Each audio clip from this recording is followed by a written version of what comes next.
رومی رحمۃ اللہ نے بڑی پیاری بات مثلا یہ کہی ہے کہ فرعون نے 400 سال حکومت کی، مگر 400 سال میں اللہ تعالیٰ نے داں فرعون را صد ملک مال، ایسے خزانے دیے، باغ دیے، چشمے اور نہریں دی جو موسیٰ علیہ السلام کے مقابلے میں اس نے کہا کہ یہ کنگار آ گیا ابھی بن کر، یہ نہریں اور دریا اور محلات میرے نہیں ہیں۔ تو کہتے ہیں رومی کہ اتنے خزانے دیے اس کو، کیوں دیے؟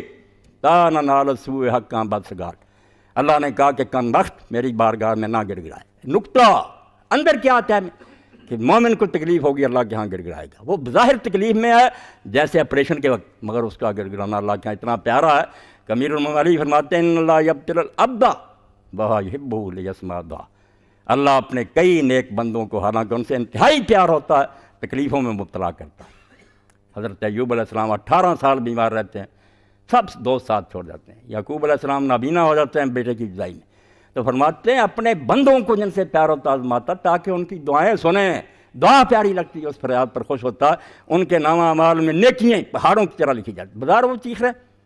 ثواب کمار، اور وہ کمبخت کو 400 سال ملک مال دیا، تا نہ نالت سوء حقاں بدسگار، یہ کتا میری بارگاہ میں روئے نہ، دعا نہ کرے اس کو دے دو جو دنیا کا مال دینا، حرام دادے کی آواز نہیں میں سننا چاہتا۔ اس لیے آپ حیران نہ ہوں، یہ بڑے عمیق راز ہیں جو قرآن کھولتا ہے، اللہ کا رسول کھولتا ہے، ہم سزا کو دیکھتے ہیں کہ یہ کیا ہو رہا، نہیں نیک اگر تکلیف میں ہے تو آپ نے دیکھا کہ خضر علیہ السلام نے موسیٰ علیہ السلام کو سمجھایا کہ بظاہر میں نے نیکوں کے ساتھ زیادتی کی ہے، انہوں نے بغیر معاوضے کے کشتی پر سوار کی، میں نے تختہ توڑ دیا،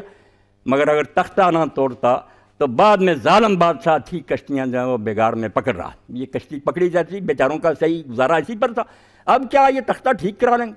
کشتی بچ جائے گی۔ اور جو بدبختوں کی دیوار ٹھیک کی، انہوں نے کہا ان حرام دادوں کی دیوار ٹھیک کی جنہوں نے کھانا نہیں کی، فرمایا تم دیکھتے ان سے بھلا کیا، نہیں ان سے نہیں بھلا، پردے میں کچھ اور ہے کہ ایک نیک آدمی بہت مدت ہوئی مر گیا تھا، اس کے 2 یتیم بچے ہیں، خزانہ اس دیوار کے نیچے دفن ہے اس نیک بندے کا، اگر یہ دیوار گر دے یہ ڈاکو اور چور جا لے جائیں گے، یتیم بچے محروم، اللہ کو اس نیک بندے کی شرم ہے، اس کی وجہ سے اس کے بچوں کے لیے خزانہ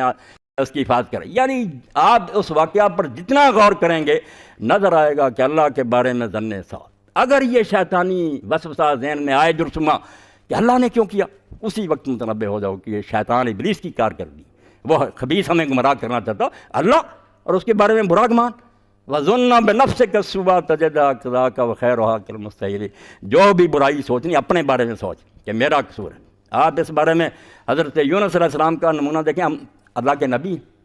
برگزیدہ مگر مچھلی کے پیٹ میں گئے، کون سی دعا کی جس کے بارے میں اللہ کے رسول علیہ السلام فرمایا کہ میرے بھائی یونس کی دعا جو بندہ کر کے اللہ سے کچھ مانگے گا اس کی دعا رد نہیں ہوگی،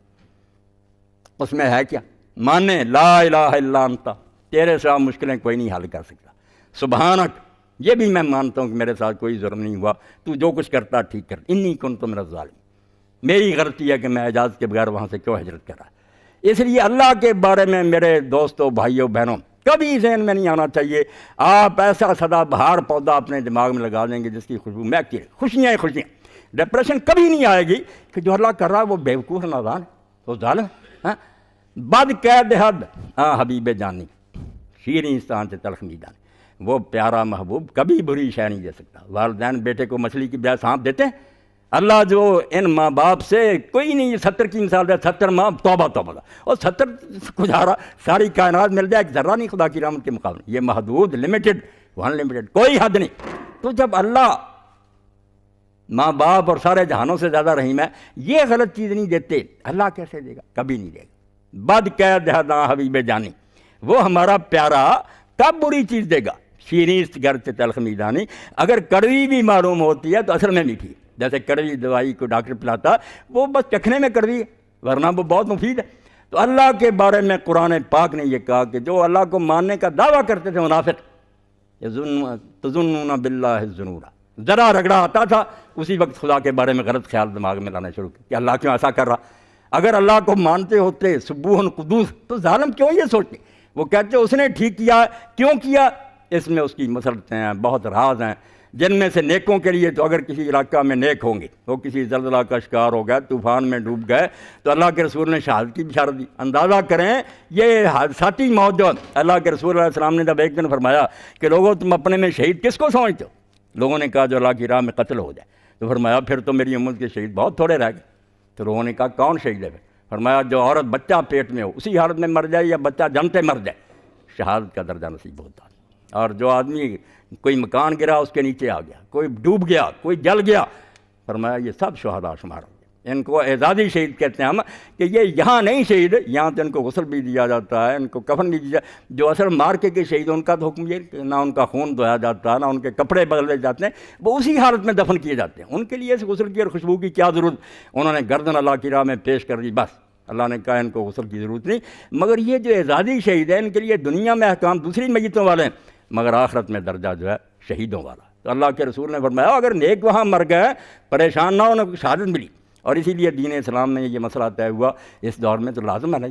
کہ اب لوگ جب بے ایمانوں پر حملے کرتے ہیں، لوگ کہتے ہیں یار وہاں بوڑھے مارے جاتے ہیں، عورتیں ماری جاتی ہیں، یہ مسلمان کیا کرتے ہیں؟ اگر مسلمان کوئی غلط جگہ کچھ ایسا کرتے ہیں تو وہ مجرم ہے، اللہ کا دین روکتا ہے بے گناہ کو کیوں مارتے؟ مگر اگر کوئی ایسی صورتحال ہے کہ ظالموں کو مارنا ہے اور وہاں کچھ بے گناہ مر جاتے ہیں تو آپ کو فکر مند ہونے کی ضرورت نہیں۔ علماء اسلام کے سامنے اس وقت یہ مسئلہ پیش آیا کہ اگر کسی قلعے پر مسلمان حملہ کریں مگر وہاں کچھ مسلمان عورتیں مرد جو ہیں وہ قیدی ہیں، ان کے پاس بچے، وہ کافر ان کو آگے ڈال کے طور پر کر دیں کہ ان مسلمانوں کو آگے کھڑا کر دو، یہ تیر نہ چلا سکیں، حملہ نہ کر سکیں، تو علماء سے پوچھا گیا کہ اب کیا کریں؟